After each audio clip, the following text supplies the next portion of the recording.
Welcome to Effective Strategies for Community Preservation Projects. My name is Nicole Flynn. I am the Field Services Representative at the New Hampshire Preservation Alliance. I work with community projects and support preservation easements and grants programs. It is great to have you as a participant in our virtual gatherings presented by the New Hampshire Preservation Alliance, the statewide membership-based historic preservation organization. This gathering is part of our ongoing and expanding work to help provide information to people like you who are caring for old homes, barns, and community landmarks. We hope that you'll become a member if you are not already. Memberships help us save more community projects like the ones you're working on, advocate preservation at the state and local level, and expand the preservation toolbox so that we can all encourage more preservation investment. As you know, we're open for business, providing lots of assistance in new and old ways, and even a little support from you can help make a big difference. Today's panelists are working on some great preservation projects in our state. They are making great progress on those and have also been part of successful projects, and are here to share some of their wisdom on effective strategies for projects like yours. We are recording this session and we'll be posting it to our webinars page and our YouTube page for future reference.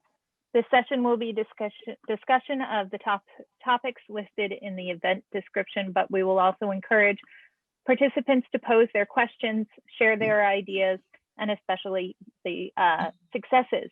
To start the session, I would ask that you mute your microphones and use the chat feature to give us your name, one sentence about your project, and if you have received or applied for any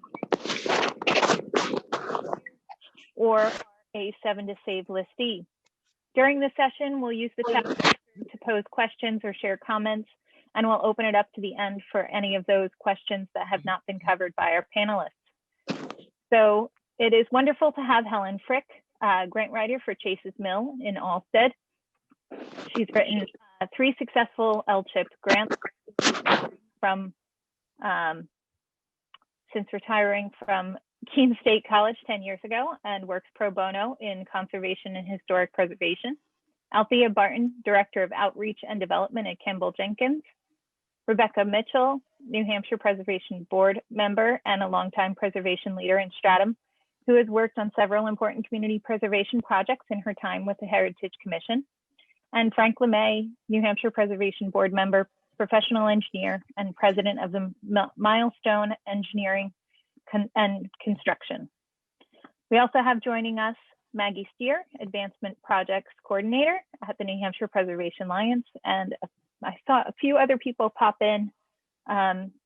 If you can just introduce yourselves in that chat feature, that would be great. Our goal for this session is to try to answer some questions, provide you with some practical advice, and inspire you with the successes of preservation projects in our state. We'll build on information from the last session, getting started with your preservation projects. If you have not watched that one, it is available on our webinars page. So if I can at this time, ask our panelists to introduce themselves, starting with Maggie Stier. Well, hello. It's really nice to be back working at the Preservation Alliance in a new role, half-time, but I did 10 years as field service representative, and I know many of you, so it's lovely to see familiar faces.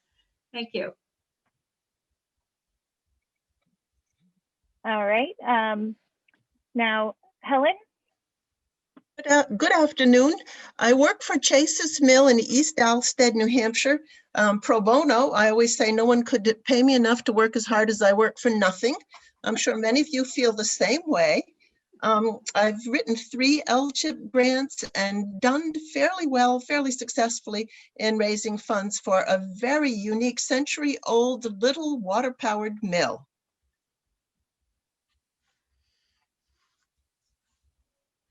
All right, Althea.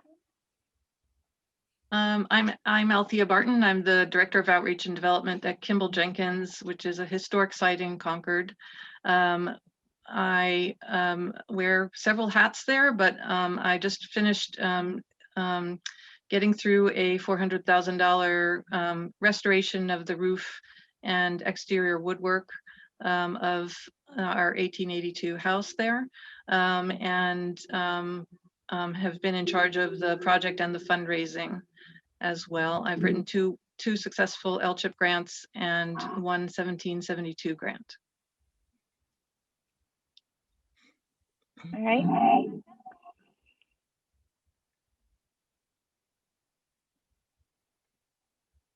Rebecca, introduce yourself.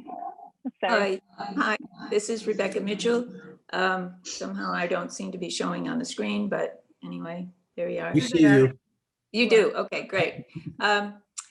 I joined the Stratham Heritage Commission as a total not knowing anything about this except having interest. This was a little over 10 years ago. I asked a question and somebody said, you need to be on the Heritage Commission. And so all of you listening in, I've been in your position. And one of the reasons I keep at this is it's always something new to learn, and you meet a lot of wonderful people. And I can expand on this further, but I want to reassure you that you're not going to win every time, but you're on the right side. Thanks. Frank? Yeah, my name's Frank Lemay. As Nicole mentioned, I'm president of Milestone Engineering Construction. I'm also a board member, past president of the Preservation Alliance. I've been in the building business all my life and get introduced to the Alliance through doing preservation projects. North Church in Portsmouth, Folsom Tavern in Exeter, did a restoration of the Washington Meeting House up in Washington, New Hampshire. Just goes on and on. We've always got a preservation project going, and it's a real interest of not only me, but most of our staff here are really into preservation too. We do everything. If you're in New Hampshire, you can't specialize in anything in the construction business, but we always have preservation projects going on. All right, so to get us started, do you have any advice on understanding your organization's capacity needs and what kind of people that you want to get involved or that you should look to reach out to?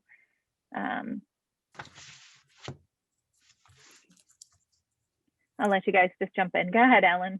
I'll start off by saying this is exactly where our project is now, is organizational capacity building. The first thing we know is we need more board members. Some of the people who got started with us are tired, and we need to engage new people. And again, when I look around the preservation community, I'm always asking myself, how can we get younger people committed to this kind of work? So building out our board and attracting more younger people is very, very clearly a priority. The work of organizational capacity building from a fundraising perspective is also very different, in that when you work with historic preservation projects, you have something very specific in mind: replace the roof, fix the foundation, take down the church steeple. And when it's done, people can see the result.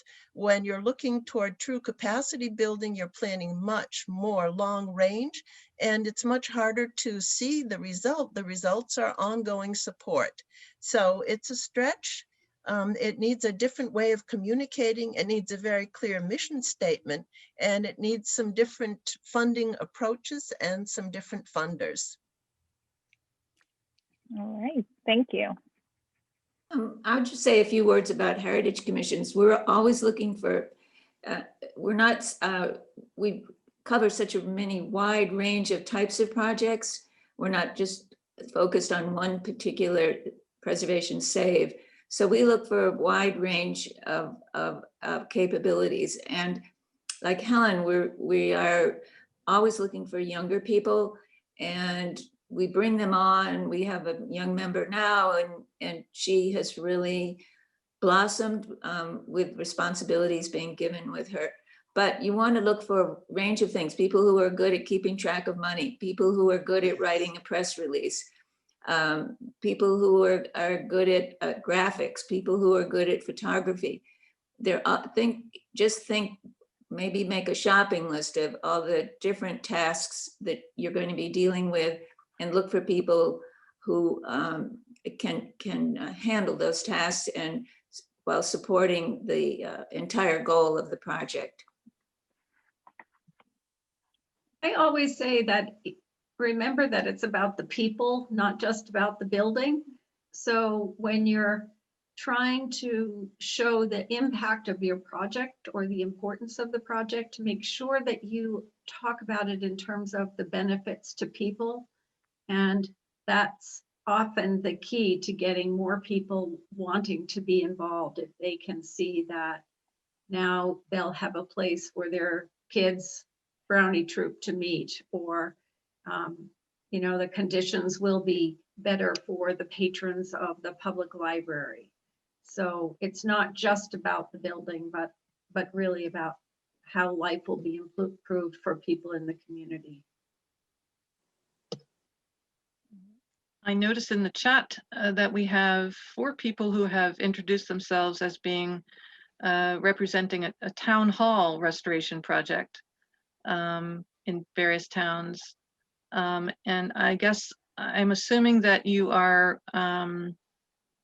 that the project is that the buildings are owned by the town, by the municipality.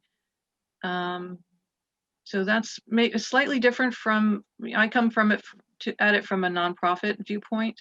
But I will say that one thing we did was to start small. You may have needs that are big, but and so you can't start small if your needs are big. But we started small, and we got a $10,000 grant several years ago, and then moved up from there, and now just finished this $400,000 project.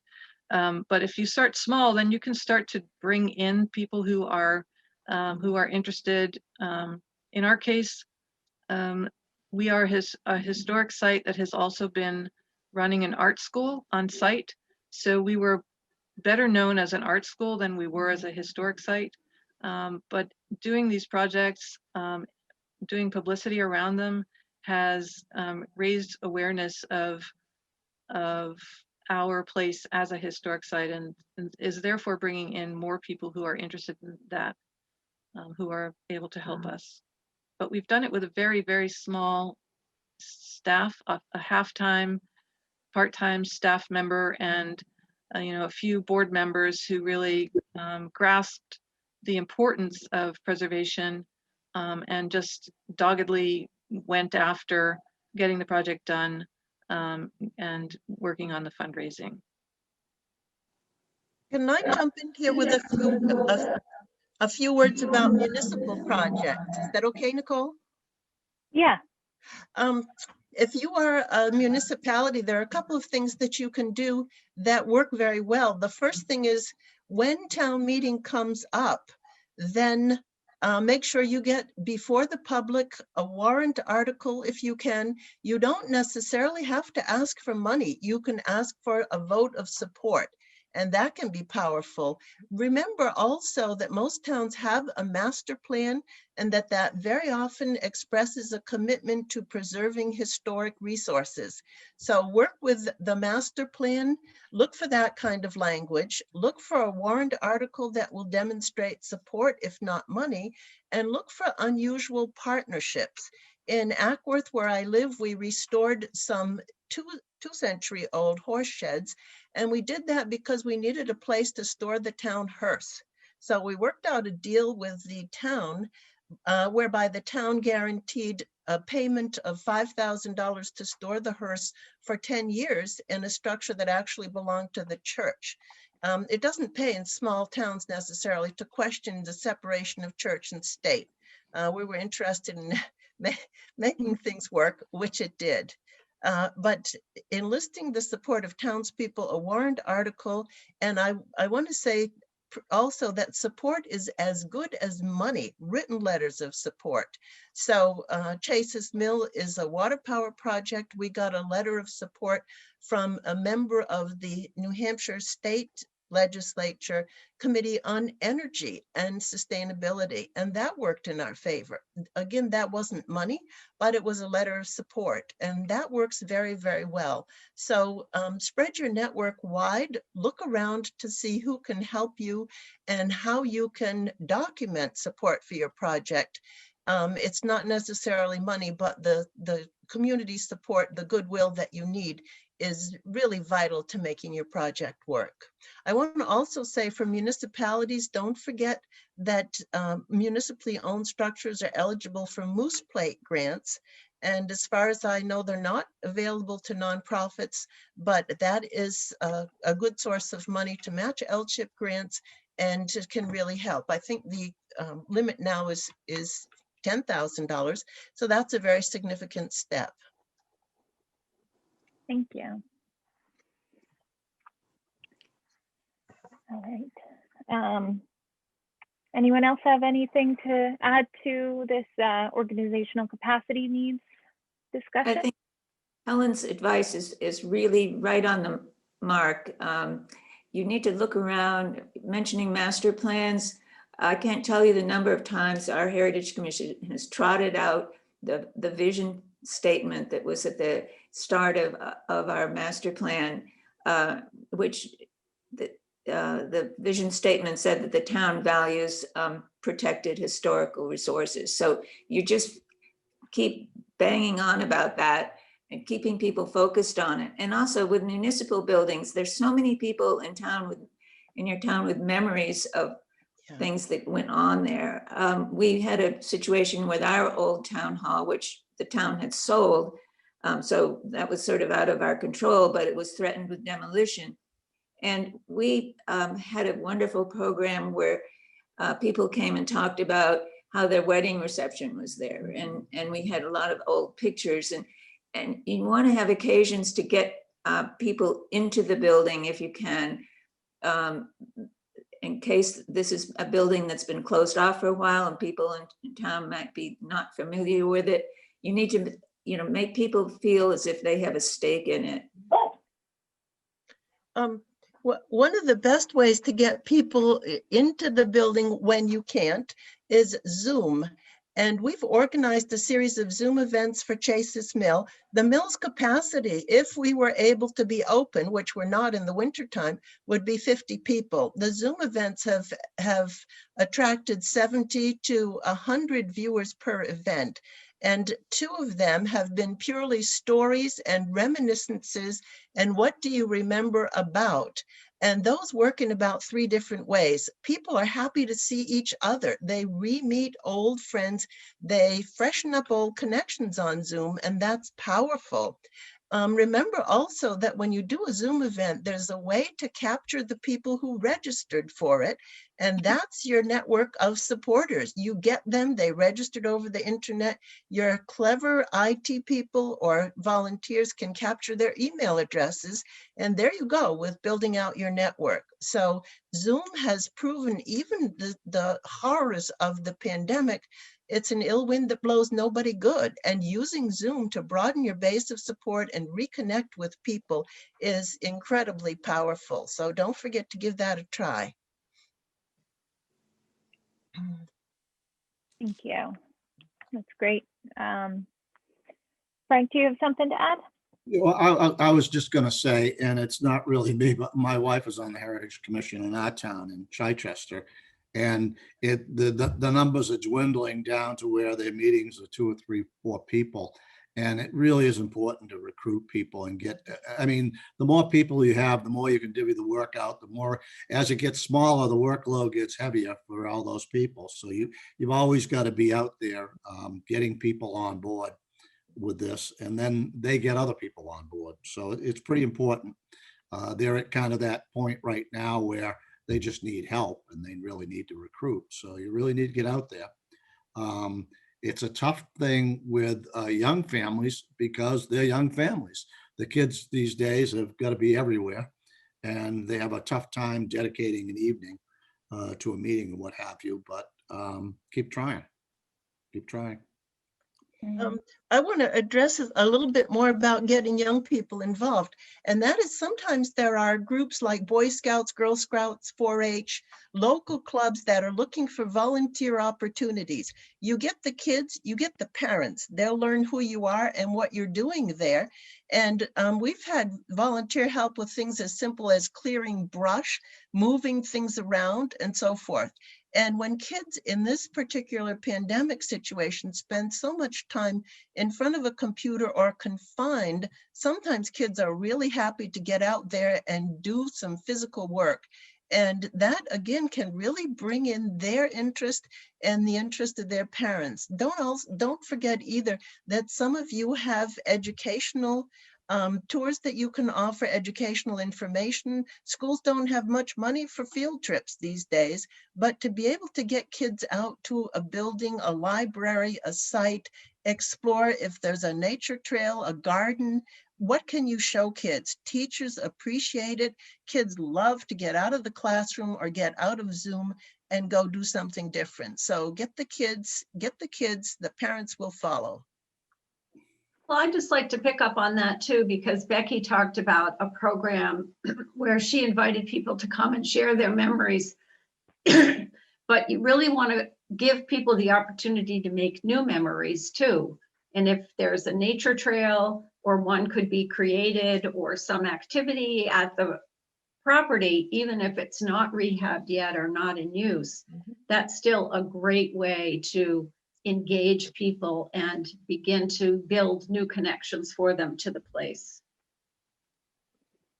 We have a question or a request in the chat from Charles Baker to discuss the value of pursuing a certified local government designation.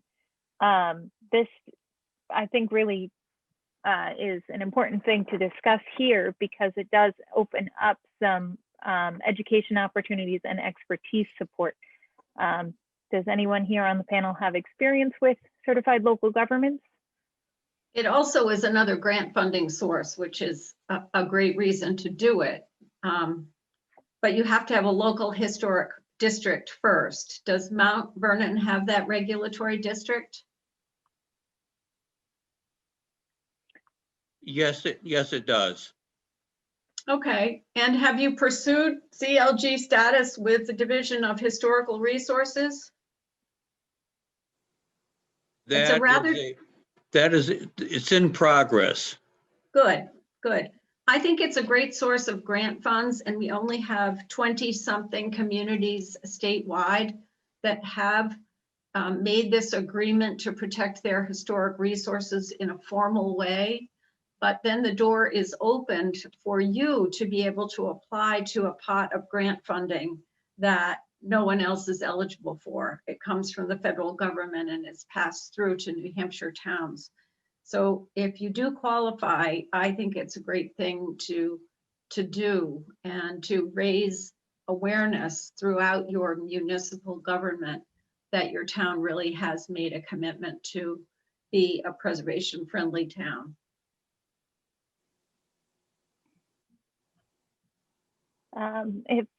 Thank you for your comments. Thank you. If nobody has anything else to add to the organizational capacity needs discussion, we can move on to fundraising and communications. We've talked about some of the things, getting the registrants' emails and contact information from the Zoom sessions. That's a great source. And also getting students and volunteer organizations involved, like the Girl Scouts and Boy Scouts, but other fundraising and communications discussions. Well, I think the hardest part with any project is getting people who aren't afraid to do the fundraising. And people like Helen Frink are gold. If you could, or Dennis McClary, who's also on this call, who's volunteering his time to help the Langdon Meeting House with grants and fundraising.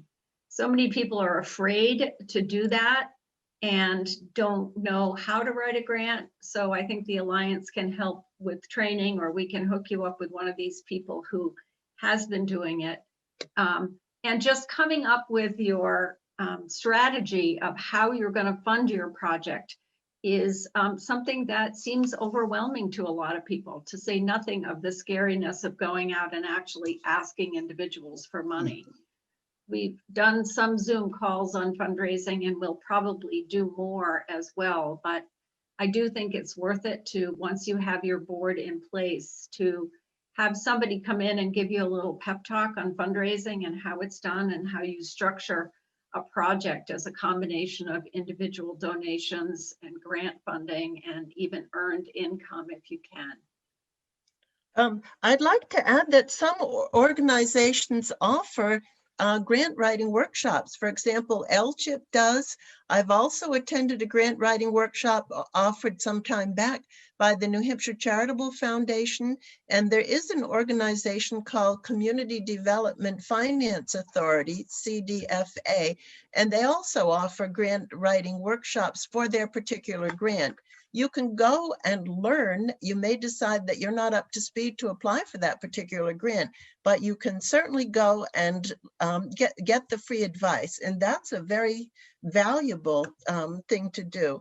I also want to suggest that everybody in this day and age needs a Facebook page, a website, an Instagram account would be good. Again, this is where you need sort of tech people or simply younger people who are able to do this. And sometimes we have a volunteer who does this for us. And it's someone who does this kind of work full-time for a paying job and then volunteers to do some time for us. And you really have to move into the internet age where people are. So Facebook and website at a very minimum, but then expand into Instagram and some other sources that people follow. And that's a place where you can pretty easily post photos that show your construction work in progress. And that can be very helpful also in stimulating people's interest. And it's, again, something that's available to people everywhere. So you extend your network far beyond the local community, and that's very helpful. I would agree. Go ahead. You know, I would agree with that we have done a tremendous amount of outreach, partly because the project itself was so inspiring. Once you get, you start really looking at the details of your place, architectural details, or just how things were constructed in old times, and post close-ups of those things. Those will engage people, maybe people who never knew that they were interested in that sort of thing. And in addition to social media, our email is also very important. If you are in contact with your constituents or your town by email, people may respond even directly to emails if you post pictures and share the stories of either the restoration stories or stories of people who were associated with the place that you're restoring or preserving. Try to link those stories to the people who still live in your area. In our case, we found some writing on a wall, which you often find in old buildings in the attic or someplace. We looked up those people and their history and then relayed that to our community. And we found descendants of the people who had written those things 140 years ago. That's a way to connect directly and get people excited. It needs to be positive, and if you can make it fun or really interesting, that's a plus too. And I think that story that Althea just told is a perfect illustration of that. That's the kind of thing people are looking for, and it catches their attention quickly. Whining about how poor you are or how you're struggling is not going to get you the support you need. So it's really important to keep it positive. Yes. I think it was, even if you get discouraged.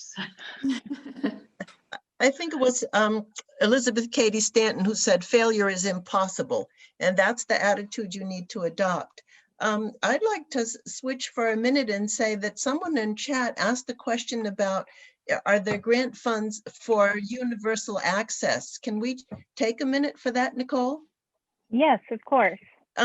So this is a question that I think many historic buildings face. So when you get beyond the historic restoration or historic rehabilitation phase, who is going to help you with making it accessible to people who use wheelchairs or walkers? And those are very often some of the people who are particularly interested in visiting your historic building. We did succeed in getting a grant from the Northern Border Regional Commission, and that was managed by the Preservation Alliance. So Northern Border Regional Commission, very worth looking into, and it's the Preservation Alliance who can give you more information about that. Also, the 1772 Foundation, which funds things like electrical work, safety lighting, and modernization items like that, that take you to the next stage of rehabilitation that goes beyond the historic preservation piece. So that's another area where you need to sort of shift your grant seeking to other sources, but that's an avenue of getting financial assistance for things that you need.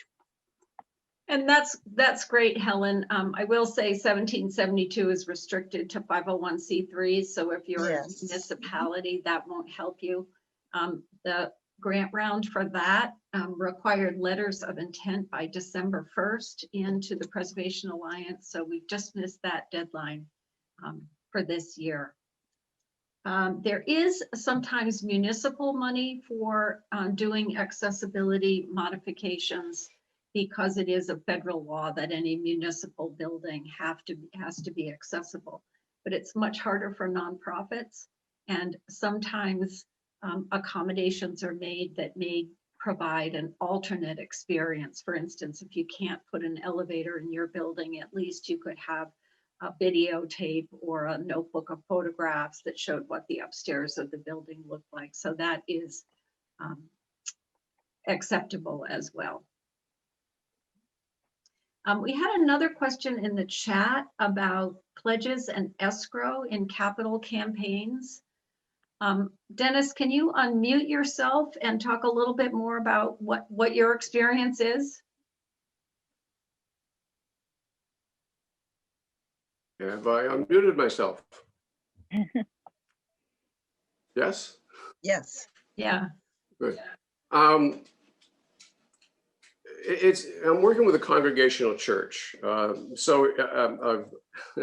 Full disclosure, the Langdon Heritage Commission prefers that we not mix church and state, so I'm just volunteering my own time independent of the Heritage Commission for the congregational church. We would not even apply for an LCHIP grant until 2022. That gives us a year of raising funds in order to get a chance to apply for the LCHIP grant, which of course is not guaranteed, but we're hopeful. So in that time, we're asking for funds from individuals. We will ask for funds from individuals for a project that won't happen for 2 years. And let's say we're totally unfortunate and don't raise sufficient money to do the project at all. Does one ask for pledges during the 2 years that you're trying to raise money, or 1 year that you're trying to raise money? Or do you ask for checks, to be crude, and then escrow that and have it returned if your project doesn't come up to speed? I would say it kind of depends on your capacity to manage that money and how compelling a case you can make that you do feel like you're going to succeed. Getting a nice pledge right off the bat would be a great way to start the ball rolling. And sometimes people are more comfortable with making a pledge because they might be hedging their bets too. But I've seen a lot of organizations that are just starting out ask for pledges just to gauge capacity within the community. If you need cash to keep your project going though, don't have all your money be theoretical. You will need some cash to keep the project going, I would think, even though you're all volunteers. So it's great to just be really clear about what you want the money for and how it's going to be used and what you're going to do if X or Y should occur. I think asking for pledges now would be great. And then when the LCHIP money comes through, you can complete your capital campaign.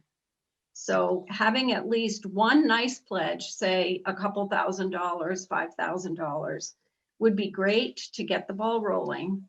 Keep fundraising until next year, and you'll apply, I assume, in June.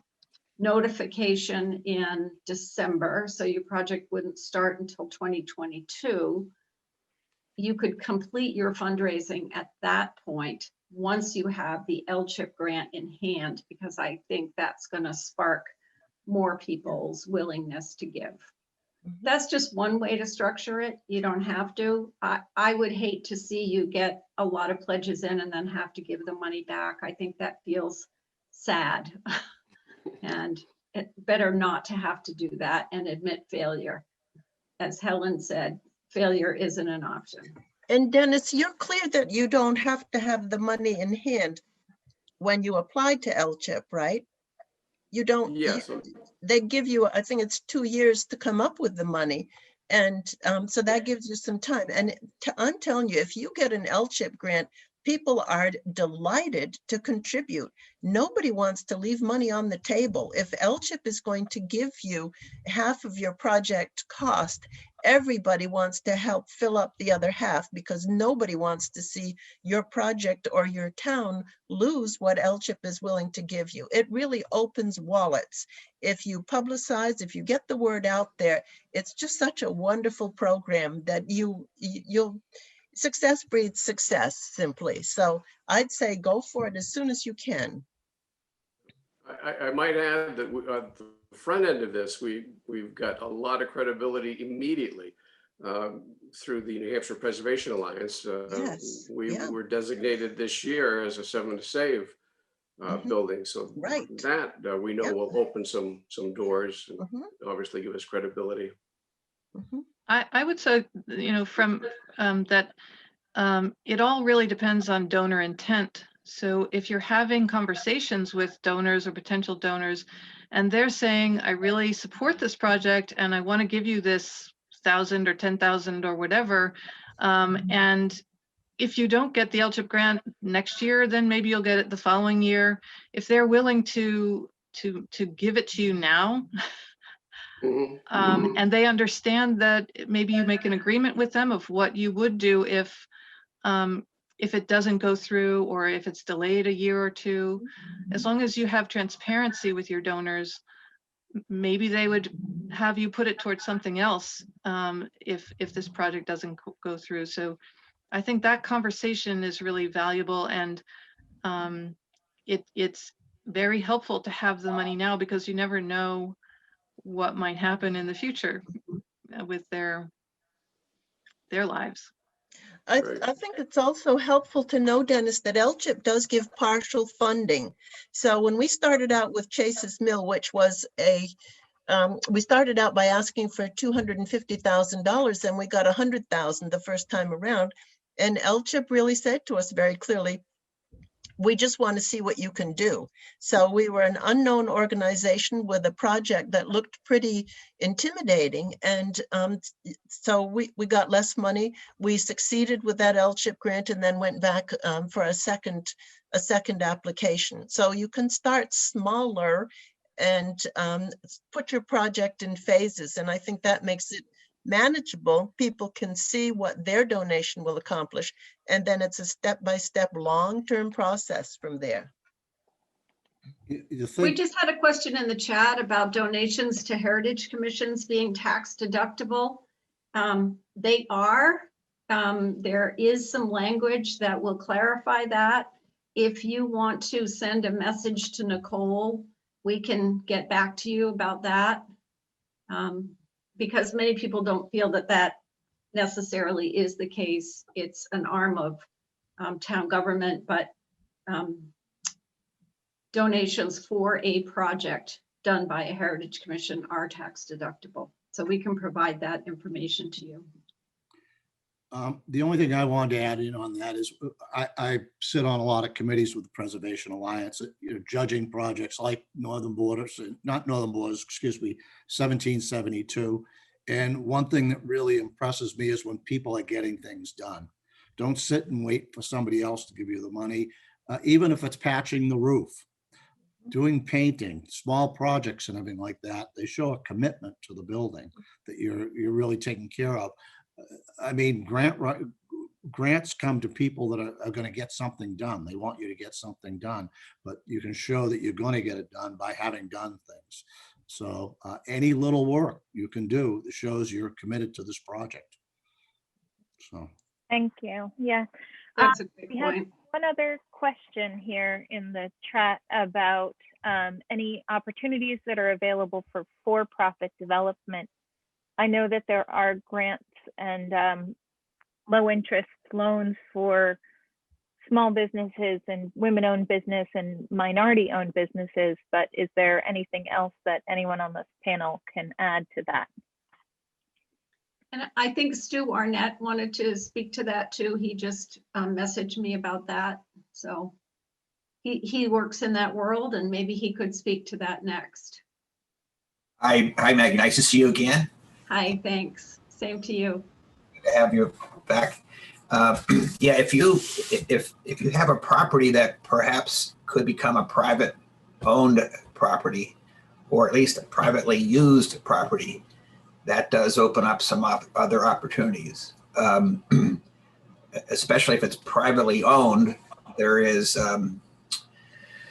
it's not the easiest thing in the world, but there are historic tax credits that owners can take, which make the reinvestment much more palatable. This is a world that Frank's company does a lot of great work in. And then it hasn't been used much because it's only been out for a year, but the new federal opportunity zone tax credit is a very attractive tax credit for communities that have been identified as opportunity zones. There are, I think, 17 of them in the state. It's easy to find on a map. The state has it up on the website. But if you are a community that's in a federal opportunity zone, there is a significant reason for private investors who have a capital gain to invest in your community. So sometimes we've seen, obviously, if you have a town hall, it's not going to become a privately owned town hall, although some people have actually done that. But if you have a building that you want to preserve that has perhaps commercial potential, one of the ways of bringing these back is to make it a viable private building. It also deals with that issue of sustainability. I think if you talk to any of the grant funders, they're going to say, not only do I want to know what it costs to fix something, but how do we know you're not going to be coming back every 2 years and asking us for more money for the oil and the heat and everything else? So the more you can talk about the sustainability of the redevelopment, the better. Either where your donations are coming from, or better yet, you have someone who's paying rent or someone who owns the building. So if a private ownership is a possibility, that does open up another channel of both commercial money and also tax incentives for the owners. Okay, Maggie? What about if you're just renting to a commercial group? Yeah, then there's some potential maybe there for job creation or some other things that are kind of linked to that. So then you can maybe do some economic development type things. It's not as clear, Maggie, as it would be if it was ownership, because there's no, when it's publicly owned, there's not only is there no tax credit to take, but there's no depreciation. There's all that kind of that goes away. So that's why if you have something that could, the other thing is that, again, this is more Frank's world, but because private buildings, the requirement for the redevelopment, physical redevelopment of public buildings keeps going up. So energy codes, accessibility, access things. It makes it more expensive as time goes on for public buildings to be used on a general purpose public sense, as far as a town hall or a meeting room that's open all the time. So if there is a situation where the building might be made commercial, and commercial can mean residential also, the code requirements there are not so onerous as they are for, say, a town hall or a town meeting space or something. So it's a path to take for a building that to get it redeveloped if it has potential for private ownership. That's a quick way of answering your question, hopefully, Maggie. I could add a little bit of experience with our building in Stratham that our old town hall from the 1870s was sold decades ago. And so it's been in private ownership for a number of decades. And a few years back, the current owner at that time sold it, and the new owner wanted to convert it to residential apartments. Well, first of all, he wanted to tear it down. But we worked with him and convinced him his name would be mud in town if he did that. And we worked with him to make it economically viable. So our town has adopted RSA 79E. So he was able to defer, I think for at least 10 years as it worked out, that his taxes would not go up on the building based on all the improvements and changes he'd made. So it gave him a period of time to make back his investment in renovating the building. And then also the townspeople voted for the town to hold an easement on the building that would protect it, certain of the exterior features, and it would prevent it ever being demolished or moved, because it was particularly important to people in town that the general appearance of the building stayed the same and that it stayed in the same place. So that helped to lower his costs substantially. He kind of went into this whole thing kicking and screaming, but he worked with us, and he's come around to saying he's glad he did it and it was a good experience. So you just have to, try a lot of different tools. But the RSA 79E thing can be of great help. Yeah, that's a tool that allows the increased valuation of the building from when you started to when you finished to not be either taxed fully or at all for a period of time. So it makes it easier to invest in a rehab than build new. And it's it can help. So I'm glad that worked out for Stratham, because I know the building you're talking about, and it is a very, it looks like it should look. It looks like it, and you guys have done a great job keeping it the way it should. It should be where it is, how it is. Frank, do you have anything to add? Well, I was going to mention, and Becky kind of hit on it, but at the Alliance, we do deal with preservation easements on properties, and that was one way of maintaining that. Becky already touched on it. So Okay. there's a number of properties all over the state where we hold a preservation easement that governs what you can and can't do on that building when you do sell it. And on a historic building, that's pretty important. All right, thank you very much. Wendy had a question. I do.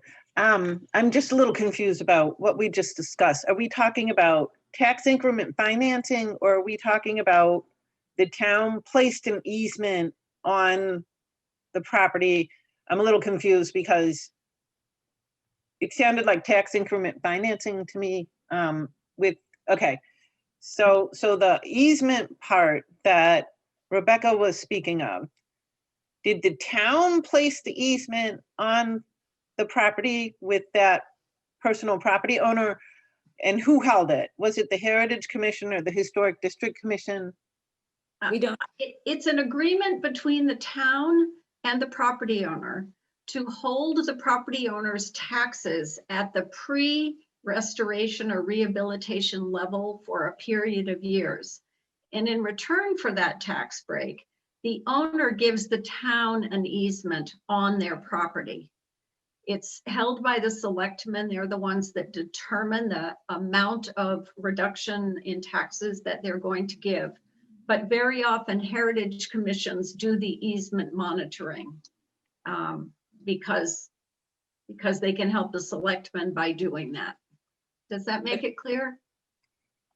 It may be confusing because I spoke that in our case, we added on a in perpetuity, more traditional historic easement on the property that is held by the town. So that if the present owner, say, sells it in the future, that easement travels with the property. It's registered with the county deeds and everything, so that we have the assurance. But it allows him to purchase it at a lower price, and it allows him to. It will sell at a sort of lower price because it has that encumbrance, but it does make it possible.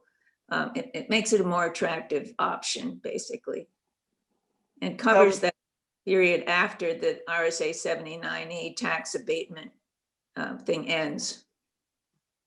So I'm just a little confused because, okay, so then the town created the easement. Like, did you use in a special organization that set that easement up for you? Like, I have one that's on a building in my town that's privately owned, but the DOT holds the easement.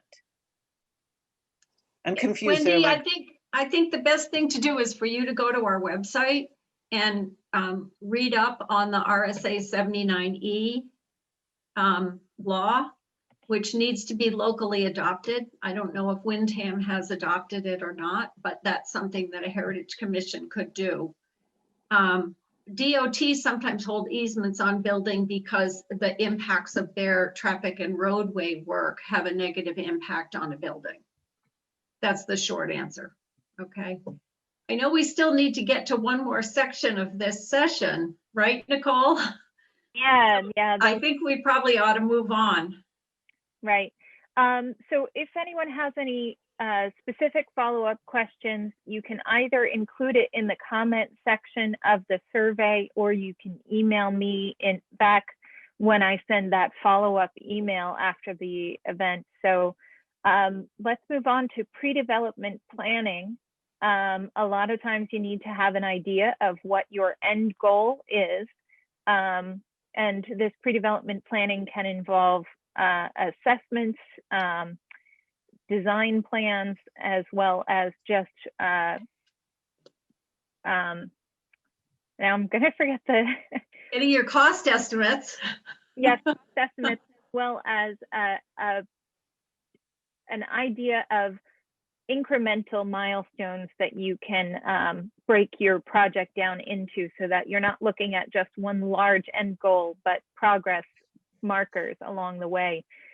So Althea, do you want to start? Because that's one of the things that your project has been really focused on, is chunking out smaller projects.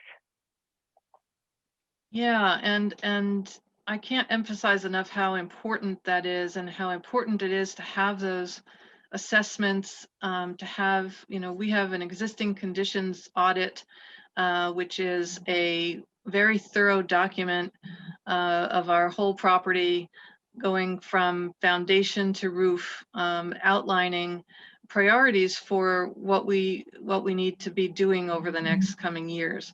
That is so important, because first of all, you can't really write a grant or ask for money if you don't know what it is you should be doing that is the right thing to do for your building. You can start by just asking people to come give you estimates on things, but you will get estimates that run the gamut, because one person's opinion on what it takes to paint the third floor woodwork might be $10,000, and another professional's estimate might be $200,000. And you need to be able to spell out beforehand what you're going to be requiring of your contractors. So in our case, we have this existing conditions audit. It's really just a, it's a 30-page document of details about specific aspects of the building. We picked out what we felt and what this person advised us were the most critical to start with. As I said, we started small and got those under our belt, and then we're able to say, as someone mentioned, we accomplished this, we did this, and now we're ready to move on to the next phase. There was a time in the past when we were not as careful as we are now with issuing requests for estimates, and it was a complete mess. You just can't make heads or tails of it afterwards. You have to really outline and specify, in our case for an LCHIP grant, we have to meet Secretary of the Interior guidelines. So everyone in your organization should be familiar with what those are, should read those, the parts that apply, and then make sure that you write language into your request for proposals, request for quotes, that holds the contractors accountable to meeting those standards, because that's what LCHIP will be looking for when they come to inspect your property, or other grant makers will come to inspect and check up on your progress. And if you're not meeting the standards, then you're not meeting the requirements of the grant.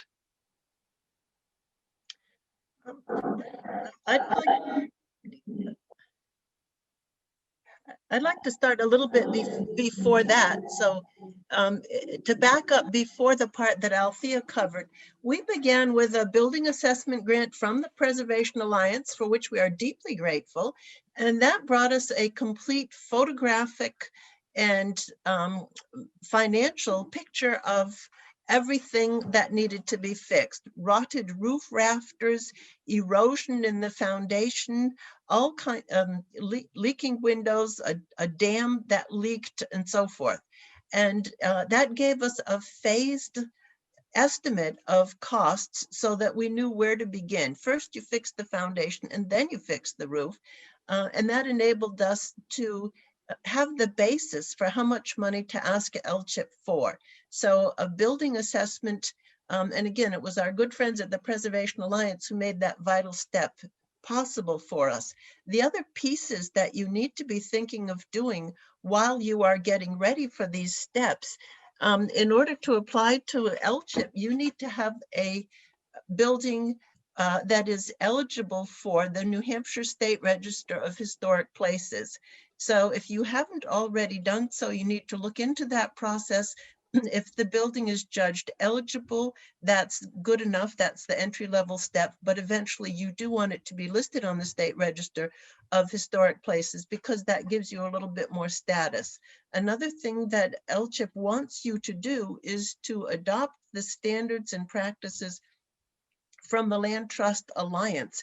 And you think, well, we've got a building, why the Land Trust Alliance? They are a code of good ethics, a code of good operations for nonprofits, and they have that kind of standing. So you need to be thinking about getting yourself ready with at least those two steps: eligibility for a listing on the State Register of Historic Places, and adopting the Land Trust Alliance standards so that your nonprofit looks solid and ethical as you move forward. Thank you, Helen. That's really helpful. And I do want people to know that the grant program for building assessments at the Preservation Alliance has rolling application deadlines, so you can apply anytime. If you're thinking of going to LCHIP to do a grant next spring, you should be applying to the Alliance now if you don't have your building assessment report. They require that report for any request of over $50,000. Sometimes your building is large and complicated, and our small grants program won't fund a full building assessment. So you can also go to LCHIP to get that building assessment. I know the Langdon Meeting House got theirs through LCHIP. The other thing I wanted to say, Helen, thank you for pointing out that you need that state register eligibility, determination of eligibility. And that's a program run by the Division of Historical Resources, the State Office of Historic Preservation. If your building is already listed, you can consult their lists to find out if you don't know.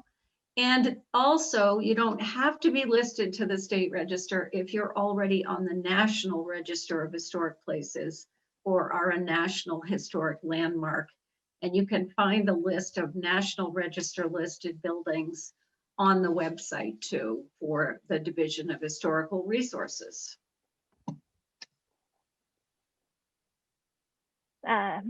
Frank or Rebecca, do you have anything that you wanted to add? Oh, you need to unmute. I'd just like to reinforce what Maggie just said, and for heritage commissions, you could even be looking around your town to see if there are buildings that you think could be threatened or challenged in some way, and proactively get a determination of eligibility for the state register on those properties, just as a kind of insurance for the future. It's extremely valuable. Yeah, I mean, one of the things we are constantly seeing is that nothing is done until somebody applies for a demolition permit. And I like to say sometimes, I mean, the die is cast already, and heritage commissions are trying to save a building that's been sitting like that for 10, 20 years. So try and be proactive. If that's an important building to you, start working on, do those assessments now, and try and work towards saving that building now instead of waiting till the 11th hour. So. Okay, I'm going to put in a plug for the job I used to do that Nicole does now. And she's not really doing it in the way we like to have it done because of COVID. But early in a project, the Preservation Alliance can give you all kinds of help. From that initial visit to a building to say, wow, yes, this is really great, or yes, we can see how threatened it is. And we can help you map out a beginning strategy for all of these three major areas of where to go for funding, what do you need to do for pre-development, and what are the communications and outreach opportunities. It's so important to have the right team and to have people on your team who are good at construction, who are good at fundraising and finances, who are good communicators and understand marketing and building public opinion. And I think this group of panelists that were here today really exemplify the kinds of talent that is needed, especially in an all-volunteer effort to save a historic building. Yes, thank you, Maggie. I actually was out on a site visit last week for someone who is going to be applying for one of the Preservation Alliance's building assessment grants. So we are going out and we are visiting. That is one of the requirements for applying, is that you need to have a staff member site visit.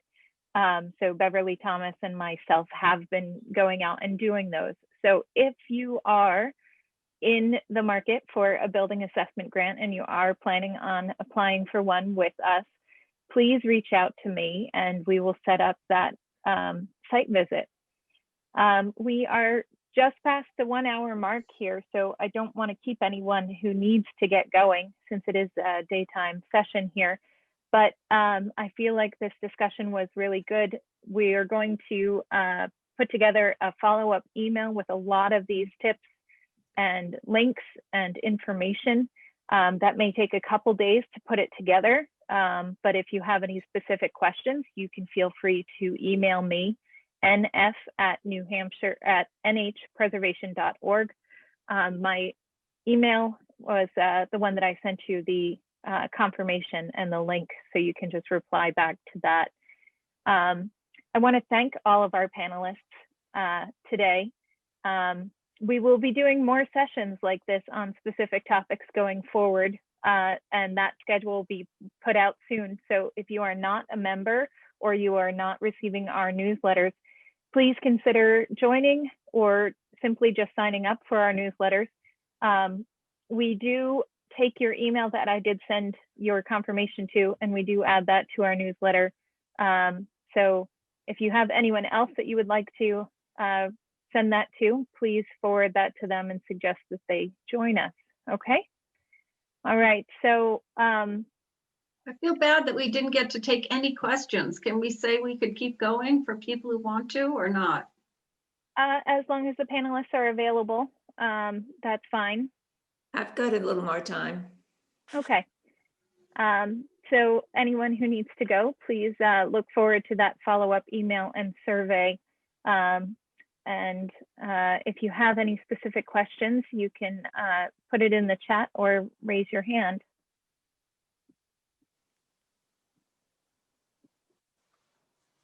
Maybe not.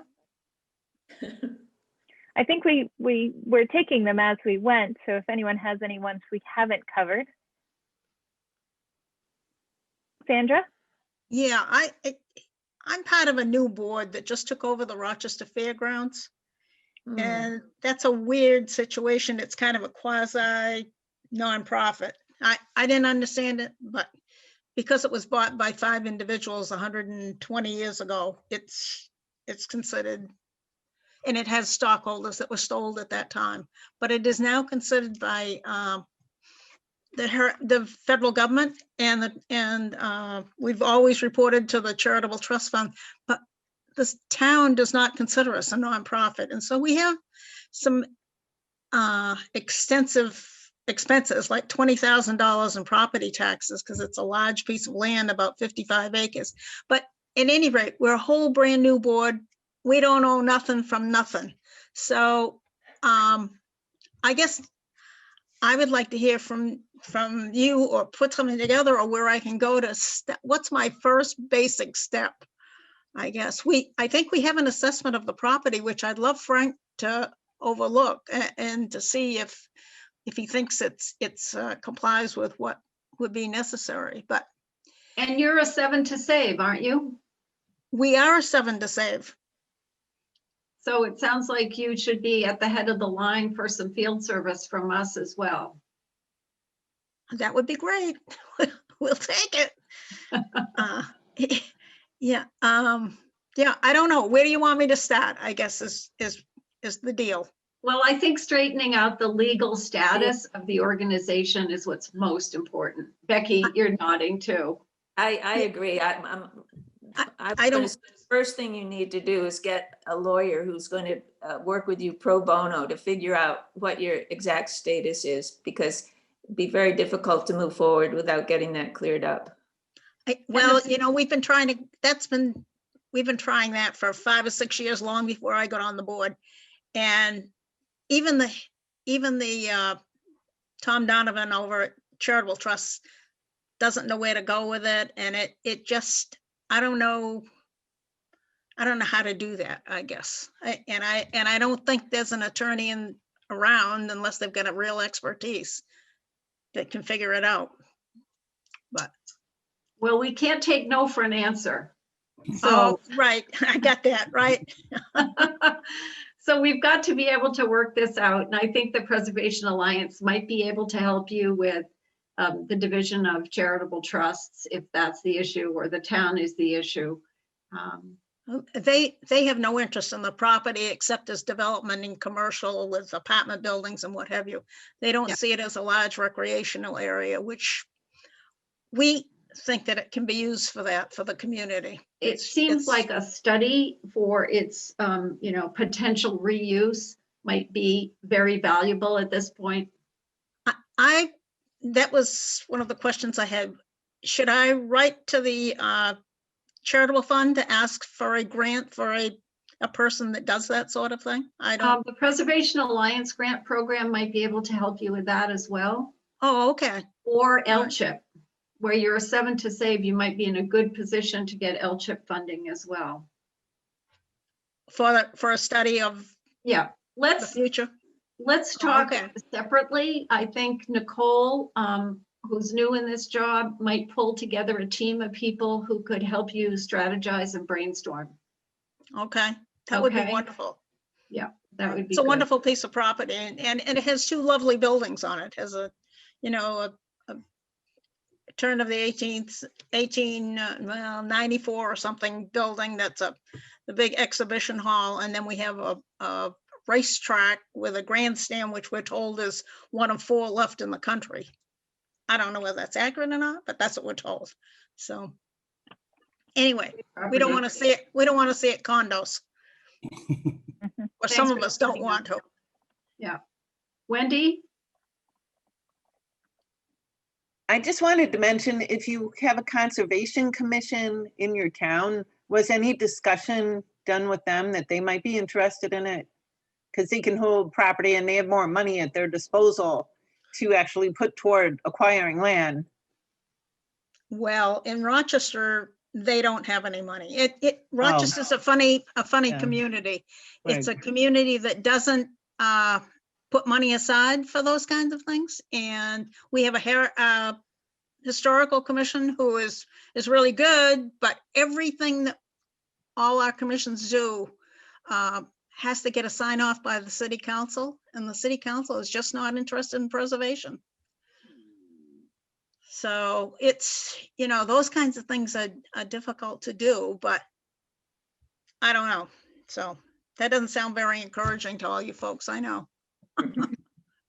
Well, Sandra, I will follow up with you after this session, and hopefully we can get you some help or at least point you in the right direction. That would be great. Thank you very much for your bringing up your topic there.